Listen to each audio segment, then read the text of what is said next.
Bienvenue dans Tous Danseurs, le premier podcast dédié 100% à la danse. Merci de partager ce moment avec nous. Moi, c'est Dorothée. J'aime saupoudrer ma vie de soleil et je porte en moi la passion de la danse depuis l'enfance. Tous Danseurs, c'est une conversation avec un acteur de la danse d'aujourd'hui et de demain. On y parle de toutes les danses. Un temps suspendu pour découvrir des parcours insolites de femmes et d'hommes qui vivent passionnément danse, des artisans du mouvement. Danseurs et athlètes, costumiers, chorégraphes, metteurs en scène, musiciens, chercheurs, des créateurs et ouvriers de la danse. Dans l'ombre ou la lumière, ils sont tous en mouvement, tous artistes, tous danseurs. Le podcast est disponible sur de nombreuses plateformes, alors abonnez-vous pour ne pas manquer de nouvelles rencontres autour de la danse. Et surtout, n'oubliez pas de laisser un mot doux ou une note 5 étoiles sur iTunes ou Apple Podcast. Ah, j'oubliais, n'hésitez pas à m'écrire sur l'Instagram Tous Danseurs si vous avez des questions. Aujourd'hui, je reçois Mathieu Bourne, chorégraphe britannique de renom, fondateur de la compagnie New Adventure. Il présente Roméo plus Juliette qui vient tout juste de prendre ses quartiers au Théâtre du Châtelet. Nous accompagnent dans cette conversation Anna Kramer et Jackson Fish, membres de la compagnie et solistes de Roméo plus Juliette.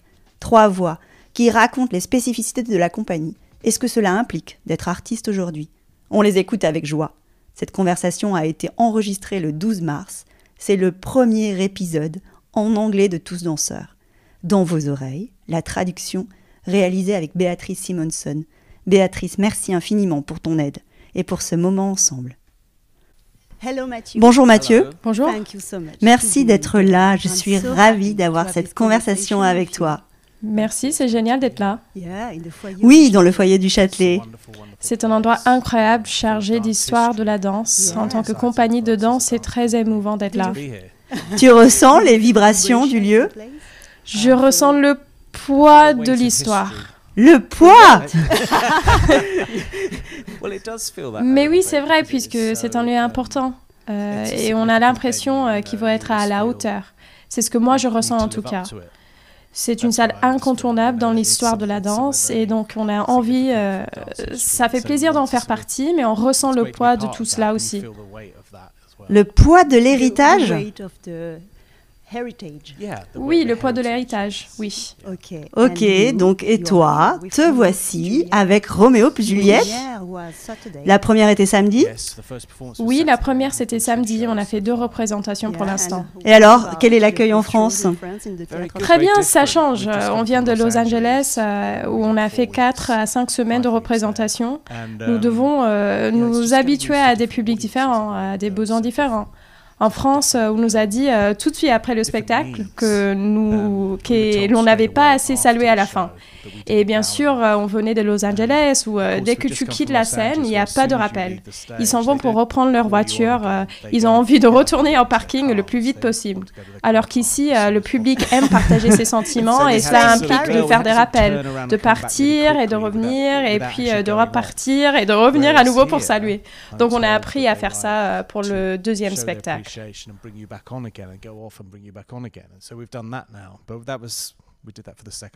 Donc, pour ce soir, vous le ferez.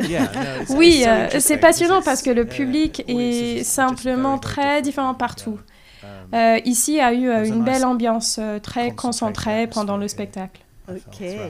Super. Mathieu, on peut commencer par tes débuts ? Oui, les débuts de quoi ? Tes débuts, ton rapport avec la danse, puisque la danse est au cœur de ta vie artistique. Mais tu as rencontré la danse tardivement. Pas tout à fait. J'ai pas rencontré la danse si tard que ça. Par contre, j'ai commencé à la pratiquer sur le tard. Mon amour pour la danse a commencé très jeune, vers l'âge de 4-5 ans. J'adorais voir de la danse dans des films, à la télévision. Mes parents m'emmenaient au cinéma assez souvent. Ils m'ont emmené voir des spectacles au West End Theatre à Londres. C'était pas des ballets ou de la musique classique.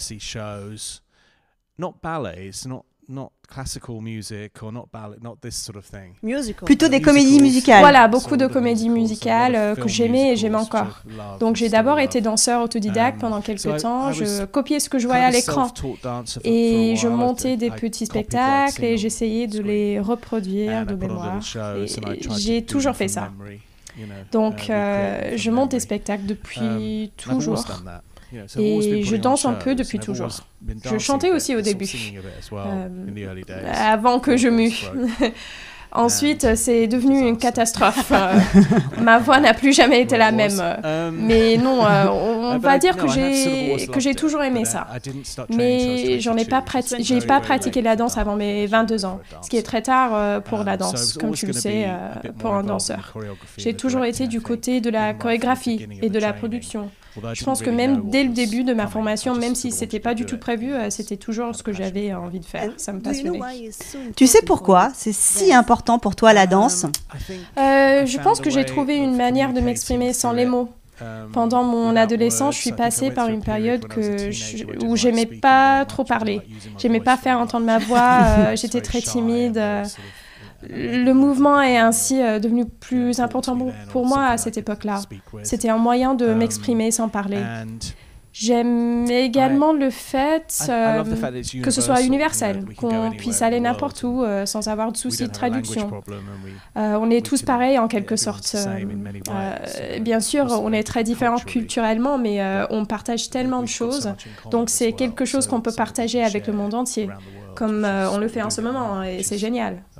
Merveilleux. Et quelle sorte de danse veux-tu défendre? Une danse universelle? Tu peux nous en dire plus?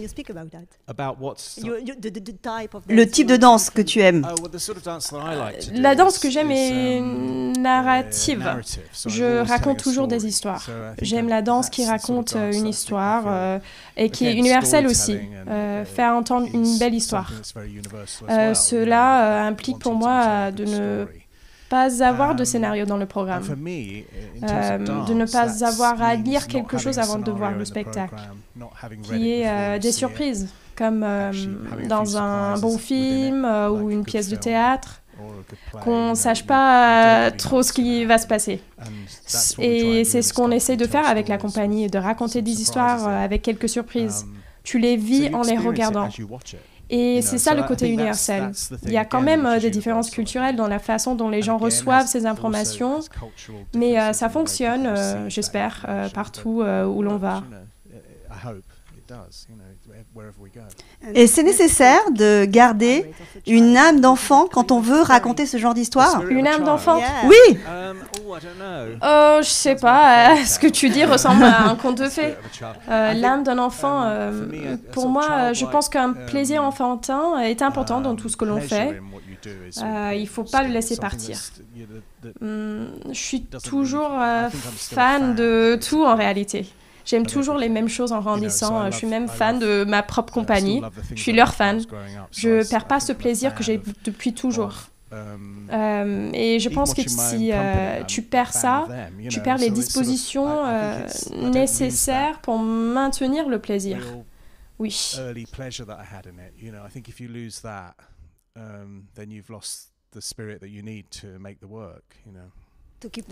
Garder le plaisir. Toujours. Toujours. Mais ça veut dire aussi avoir le trac le soir d'une première. Si tu n'es plus jamais stressé, en tension, qu'est-ce que cela implique? Que cela ne t'intéresse plus, que tu ne ressens plus les choses. Donc je pense que ces choses-là sont importantes aussi, de ressentir encore ce qui m'arrive de temps en temps. Et si on essayait de mettre des mots sur ton écriture chorégraphique? Les danseurs peuvent en parler. Je sais pas, j'aime laisser ça aux autres, je sais pas. Ça varie. Ça varie beaucoup de spectacle en spectacle. Il y aura certainement des interprétations que j'apprécie plus ou moins. J'aime pas trop montrer de la danse sans raison. J'aime bien qu'il y ait un sens, même si j'aime bien regarder ce type de danse de temps en temps. C'est amusant ce genre de choses, je suppose. Pour moi, le côté narratif est le plus important. Et c'est aussi fondé sur des styles de danse différents. Donc cela ne vient pas que d'un seul style de danse. C'est du classique, du contemporain, des danses de salon, en fait toutes sortes de danses traditionnelles. On fait appel à tout.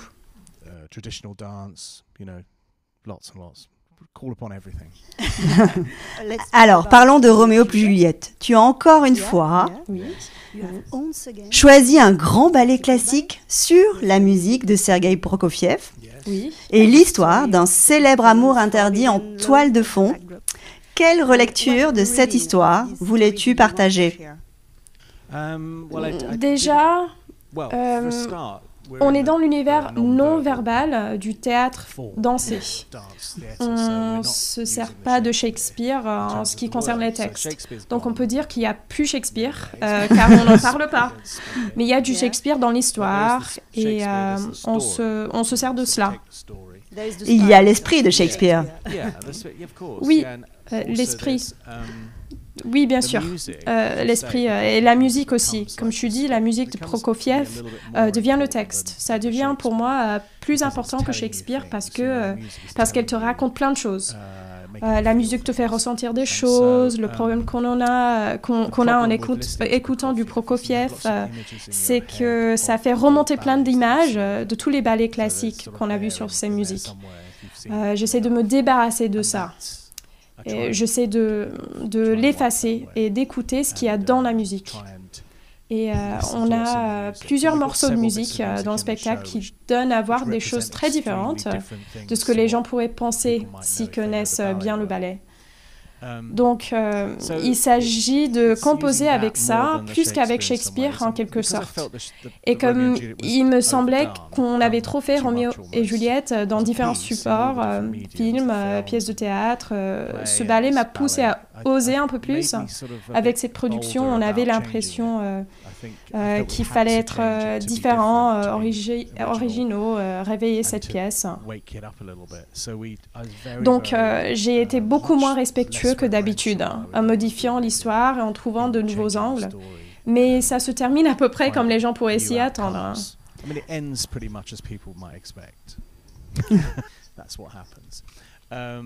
Voilà, ça donne une impression de Roméo et Juliette. Je dis toujours que c'est une histoire dans le style de Roméo et Juliette. C'est pas exactement comme la pièce de théâtre ou même le ballet, même ça, mais ça donne la même impression. Et ça parle d'un jeune amour et de ce que ça nous fait ressentir. Et je pense qu'on a essayé de le représenter d'une manière plus naturelle. C'est pas féerique ou classique, c'est plus comme cette sensation de ne pas pouvoir s'empêcher de se toucher. Cela parle des émotions. Ça parle de la jeunesse aussi, d'un type de jeunesse, d'une jeunesse que tu as envie de montrer. Je pense que ce qui me passionnait au début, c'était d'avoir une compagnie jeune et de distribuer dans les rôles principaux ces plus jeunes membres, de découvrir de nouveaux talents dans les écoles. Il y a eu beaucoup de jeunes talents sortant des écoles dans le spectacle la première fois.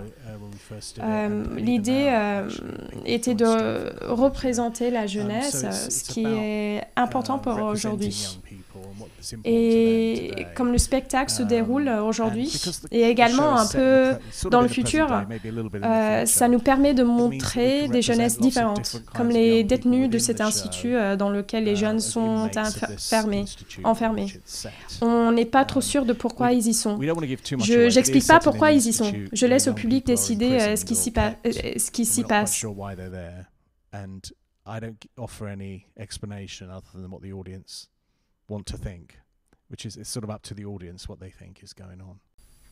Et cet institut, c'est l'image d'une jeunesse enfermée, comme dans une prison. Oui, une prison ou un hôpital, ça peut être plein de choses, une expérience sociale. Ils ne peuvent pas en sortir.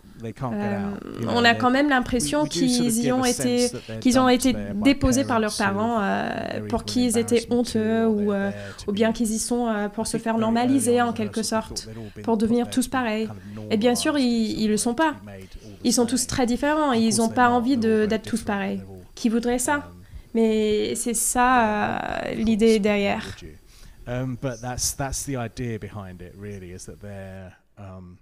Il montre une certaine diversité. Oui, voilà.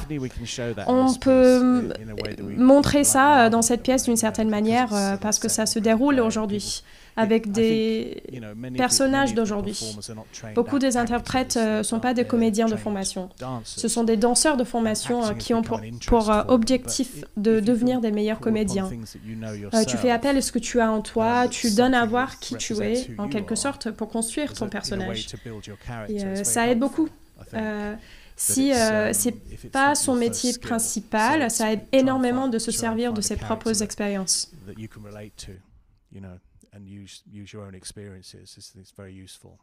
Alors, et qu'est-ce que cette pièce ne devait pas être? Il n'y a pas d'interprétation incorrecte. C'est ce que je disais en vrai. Je pense que le public peut choisir ce qu'il voit. Et c'est pour ça justement qu'il n'y a pas de scénario.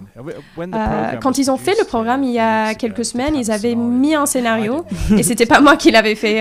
Je l'ai fait enlever parce que je pense que les gens n'en ont pas besoin. Je pense qu'ils ont qu'à venir et voir. Et l'histoire se raconte toute seule.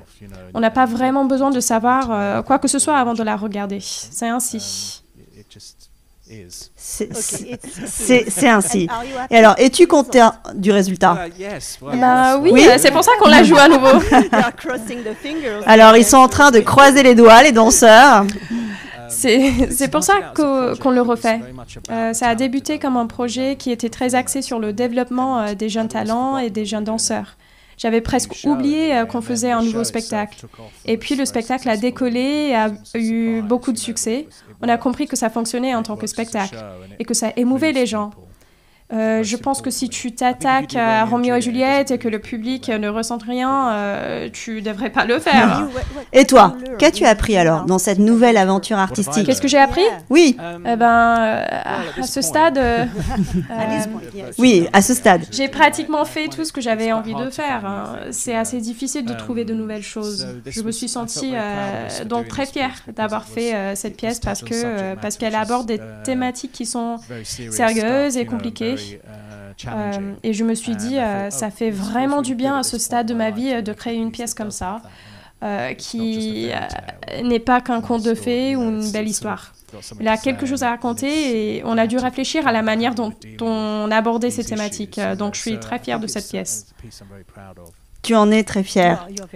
J'en suis fière, oui. Un papa extrêmement fier. Et de quoi alors est fait le prochain rêve? Le prochain rêve? Oui. Prendre ma retraite? Non, mais pas encore la retraite. Est-ce que c'est un rêve qui est fait avec de la danse? On revient avec notre Lac des Cygnes dans l'année, à l'occasion de ses 30 ans, et j'adore remonter des anciens spectacles. Si jamais il y a une nouvelle idée qui me vient à l'esprit, il va falloir que je la concrétise. Mais j'en ai pas vraiment besoin en réalité. On a tellement de spectacles incroyables qu'on remonte tous les 2-3 ans et j'aime bien les remonter avec des danseurs différents en essayant de les améliorer. Je sais qu'il y a beaucoup de chorégraphes qui n'aiment pas revenir en arrière et reprendre d'anciens spectacles, mais moi j'ai toujours adoré ça, donc il y a beaucoup à faire. Pour l'instant, j'ai pas trop de nouveautés pour la compagnie, mais il y aura certainement quelque chose dans l'avenir. Qui sait? Qui sait? Oui, c'est vrai. 3 points de suspension. Et une vie de danse, c'est une vie de quoi? Une vie de danse? Oui, une vie de danse, pleine de danse. C'est une vie de... Ah, une vie de danse, c'est... Pour moi, je sais pas. Je me sens pas plein de danse en vrai. Plein de show. Tu peux poser cette question aux danseurs plutôt. Oui, j'ai la même question pour eux, hein, c'est sûr. Non, mais c'est un vrai plaisir. Ma vie de danse, c'est d'avoir une compagnie et j'adore avoir une compagnie. C'est un réel privilège, même si c'est quelque chose que je prends pas pour acquis. Et cela signifie que je peux faire le travail que j'ai envie de faire. Il y en a beaucoup qui doivent attendre une commande, que quelqu'un leur demande de faire quelque chose. Si j'ai envie de faire quelque chose, j'y vais. C'est formidable d'avoir une compagnie, de la faire évoluer. C'est ça ma vie, je l'adore. On dirait une épitaphe. Merveilleux, merveilleux. Merci beaucoup Mathieu. Merci pour ce moment avec toi. Merci à toi. Et maintenant, je vais avoir une conversation avec Jackson et Anna. Si tu veux rester Mathieu, tu peux rester avec nous. Oui, super. Bon alors, Jackson, Anna, bonjour. Enchantée. Ravie de vous rencontrer. Quelle joie de passer ce moment avec vous. Parlons du spectacle, de vous. Tout d'abord, j'ai une première question. Vous êtes danseur de la compagnie New Adventure de Matthew Bourne. Vous pouvez nous dire quelques mots sur votre parcours de danse? Tu veux bien commencer? Au tout début, ma mère m'a mise dans des cours de danse classique. Mais ce que j'aimais encore plus que le classique, c'était la danse hula. J'en ai fait très jeune, en parallèle du classique. Et je pense que c'est ce qui m'a fait aimer encore plus le côté expressif de la danse. La danse hula est très expressive, elle raconte une histoire. Ah, c'est super d'entendre ça. Et je pense que ça m'a permis de prendre du plaisir dans la danse et plus tard dans la danse classique également. Et tu t'es formée où? Je me suis formée à Tokyo. À Tokyo. J'étais à Tokyo quand j'étais toute petite et puis j'ai été aux États-Unis pendant quelques temps et j'ai dansé là-bas. Et j'ai fini par m'inscrire à Tring Park School, un internat au Royaume-Uni, et au Rambert School, où beaucoup des danseurs de la compagnie se sont formés aussi. Donc mon parcours de danse a été très varié, dans des pays différents et j'ai eu beaucoup de professeurs différents. Et New Adventures a été comme une école pour moi aussi, un deuxième chez moi, un espace réellement sécurisé pour moi. Depuis l'âge de 15 ans, j'avais 15 ans quand j'ai passé l'audition pour Roméo plus Juliette et je suis devenue jeune membre de la compagnie dans la première production en 2019. J'ai passé beaucoup de temps dans le programme de développement de talent. Ah oui, il y a un programme de développement de talent dans la compagnie. Ok, super, très bien. Et toi, Jackson? Bonjour. J'ai commencé à danser assez jeune. Avec mes frères, on prenait des cours de danse classique et de jazz. Mes frères aînés étaient à plein tarif, et puis le troisième à moins 50%, et pour le quatrième, c'était gratuit. Donc mes parents nous ont tous envoyés à la danse. J'ai commencé la danse quand j'avais 4 ans, et j'ai démarré ma formation professionnelle à la Australian Ballet School à l'âge de 10 ans. J'ai eu mon diplôme à tout juste 18 ans, et en dernière année, il y a eu une audition pour Sa Majesté des Mouches de la compagnie New Adventures, dont la production s'est faite au Centre des Arts à Melbourne. J'ai passé l'audition, et grâce à cette expérience, on m'a proposé un poste dans la compagnie à Londres, dans la pièce Les Souliers Rouges, un très beau spectacle. Je travaille avec la compagnie depuis 2017. Et pourquoi avez-vous rejoint la compagnie? Quel est cet appel pour la compagnie?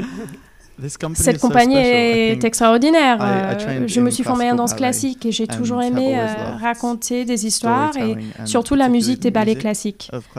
Quand j'ai commencé à prendre conscience des productions de New Adventures, j'ai compris la musique sous un nouveau jour.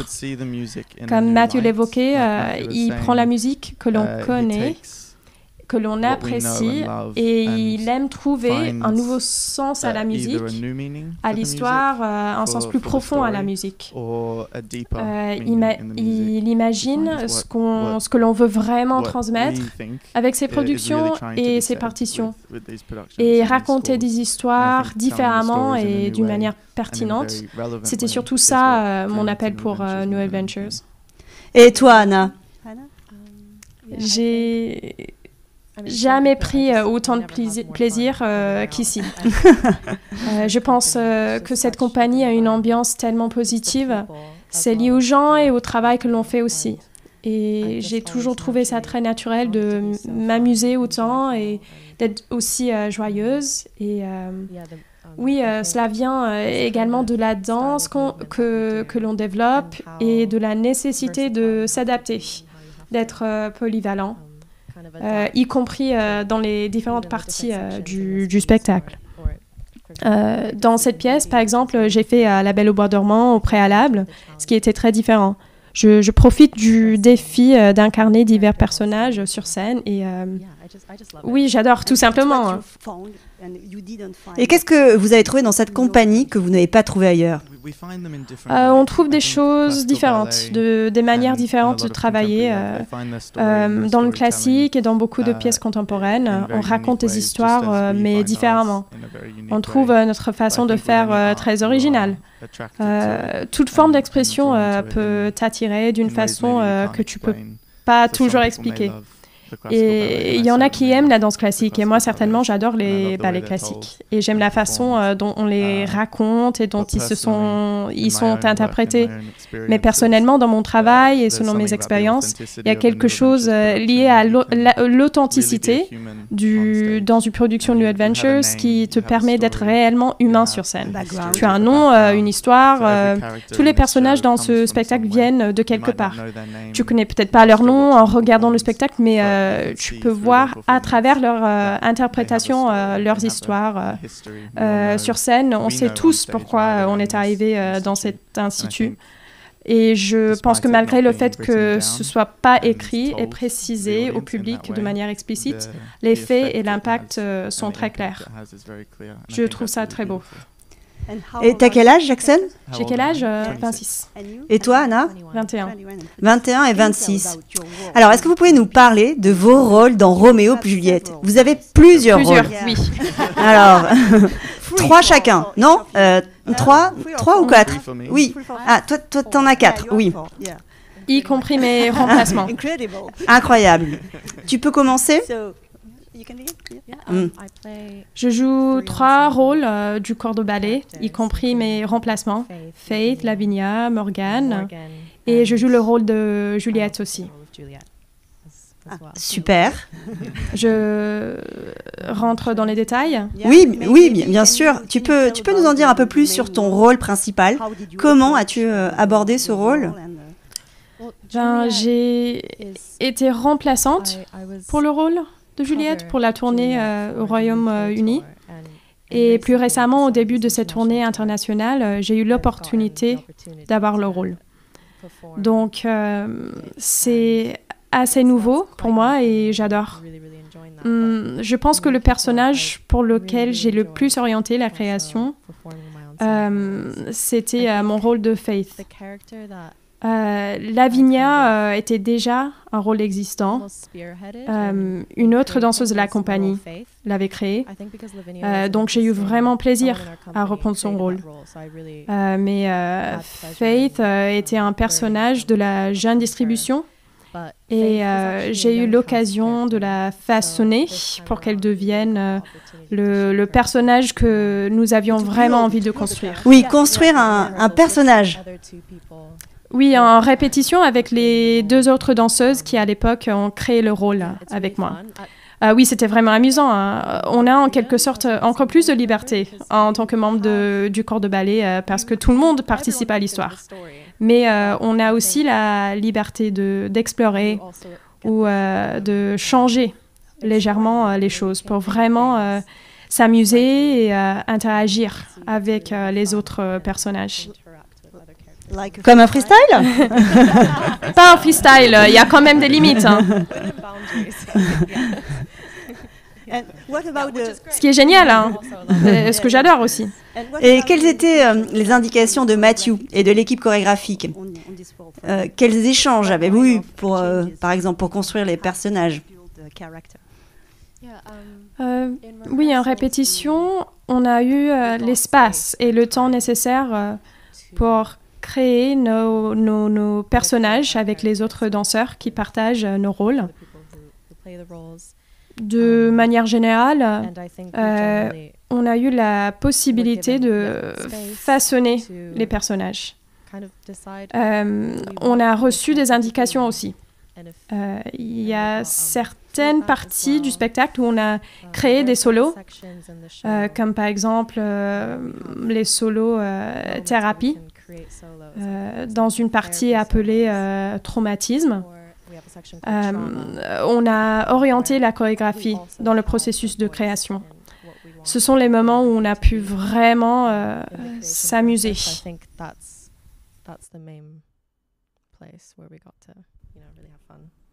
Et toi, Jackson? Je joue 3 personnages dans cette production. Je joue Lennox, Balthazar, un rôle que j'ai créé dans la production de 2019, et Roméo aussi. Roméo, oui, Roméo. Et est-ce qu'il y en a un dont tu as particulièrement envie de parler? Bien sûr, évidemment, Roméo est assez spécial dans Roméo plus Juliette. Évidemment. Il a un parcours tellement intéressant et unique dans ce spectacle parce qu'il est présenté assez tard dans la pièce. Il arrive en tant qu'étranger dans cet institut, ce qui apporte beaucoup, au début, beaucoup de joie.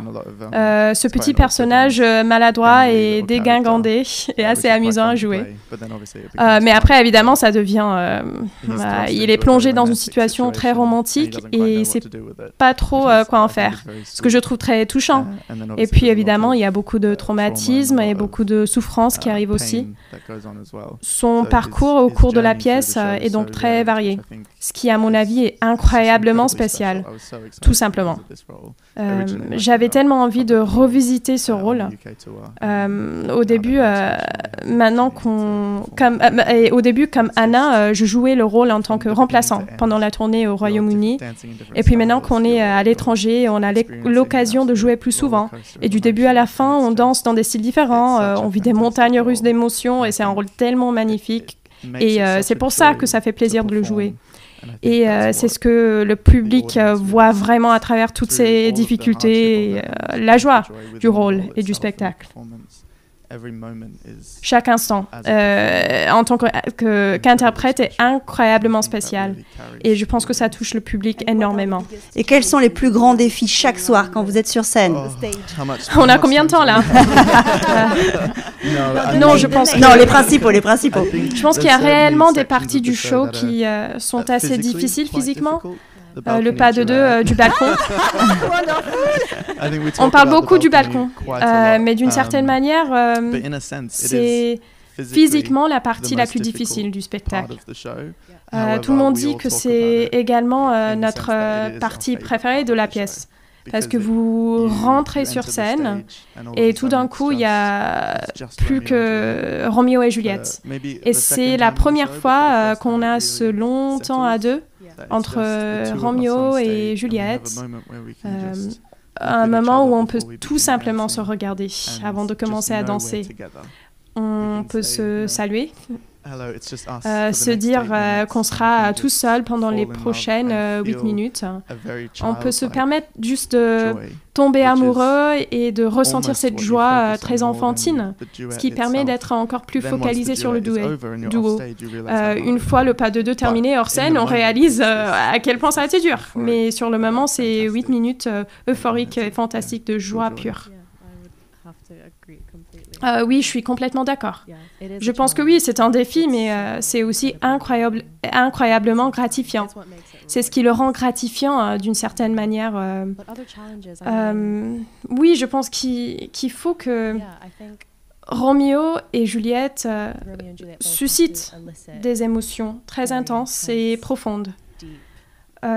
C'est toujours un défi de faire du théâtre en direct, faire ressortir ça à chaque fois. Chaque nuit.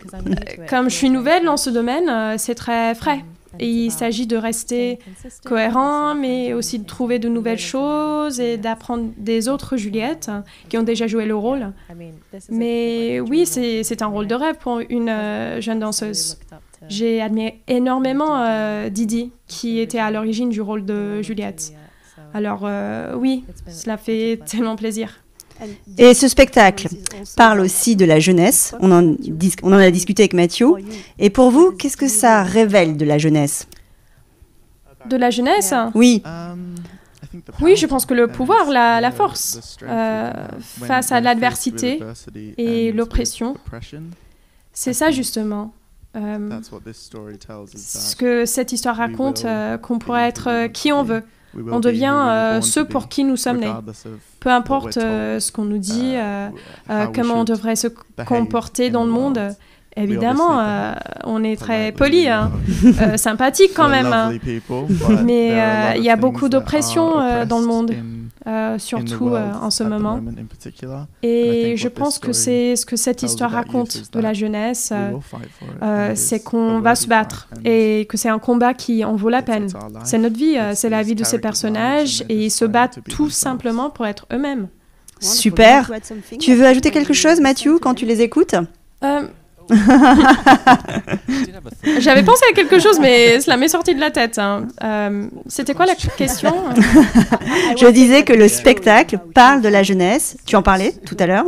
Oui, on en a parlé. Et je pense que Jackson a raison. Au final, ça parle de ça. C'est triomphal. Les gens se demandent pourquoi, même si c'est la fin à laquelle le public pourrait s'attendre, cela semble très cathartique d'une certaine manière, en partie parce qu'ils se sont battus. Ils se sont battus pour leur amour et les autres personnages se sont battus pour être ce qu'ils sont. Même dans la situation d'oppression dans laquelle ils se trouvaient, il y a quelque chose d'assez libérateur là-dedans. Et quelqu'un m'a dit l'autre jour pourquoi c'est si ambivalent, à la fois amer et doux. Mais c'est parce que c'est terrible la fin de notre spectacle. C'est vraiment horrible, violent ce qui arrive à ces deux jeunes. Et c'est de la faute de Prokofiev. Car la musique est à son paroxysme. Il te donne la musique qui te brise le cœur et te fait ressentir ce qui aurait pu être. C'est tellement émouvant et je suis sûre que c'est un vrai appui quand on est interprète d'avoir cette musique. Qu'elle soit si belle et si triste. Et je pense qu'on doit surtout pas oublier que Prokofiev a un rôle incontournable dans ce que l'on ressent quand on regarde la pièce. Je pense que c'est ça justement qui rend la fin si intéressante et ce qui est si subtil dans l'écriture. Sinon, ce serait tellement déprimant, ce serait horrible, mais il y a quelque chose qui te fait ressentir, il y a une sensation de libération. Magnifique. On fait la conclusion? Oui? Ok. Alors pour toi, c'est quoi un bon danseur finalement?